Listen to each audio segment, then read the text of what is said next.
The Student Learning Objective Assessments took effect at the beginning of the school year and will reappear within the next few weeks with the final SLO assessments. The SLOs began with the creation of House Bill 244, which called for a teacher evaluation system. Because it served as a teacher evaluation system, now all teachers are required to give a SLO, not just core classes. The SLOs have brought up controversy within the school district on whether or not they are the correct form of accountability. Many teachers have found that they don't agree with this method of evaluation.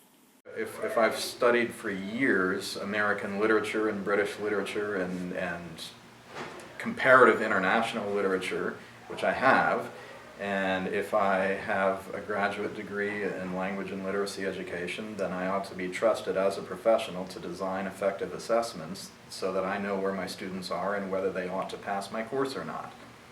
Students like senior Tamisha Rittenberry have conflicting feelings regarding the assessments.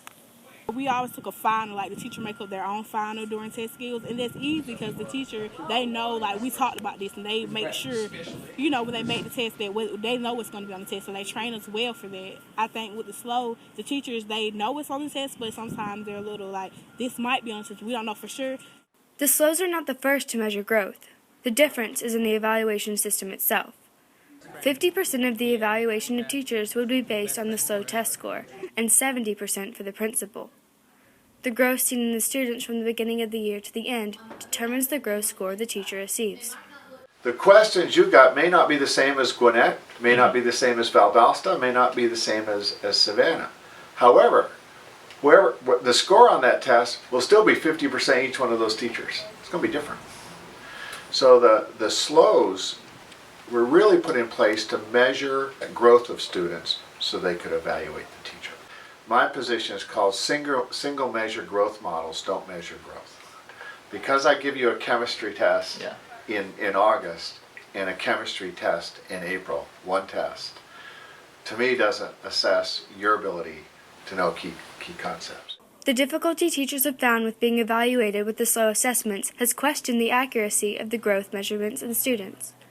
In theory, if we accept that there is a measurable continuum from not mastering standards to mastering standards, then in theory SLOs should be able to track that progress.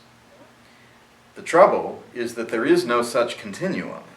The majority of those in favor of the SLO assessments are at the state level. Lanu hopes to have influence on the future of SLOs. I've been very vocal at the state level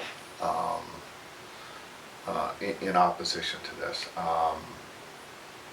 because I just don't think it's right, and I don't think it improves instruction, and I don't think it improves student performance. And I'm a heavy accountability. I mean, for you know me in the district, I'm heavy accountability, but this isn't it. I don't think those at the state really have a grasp on that.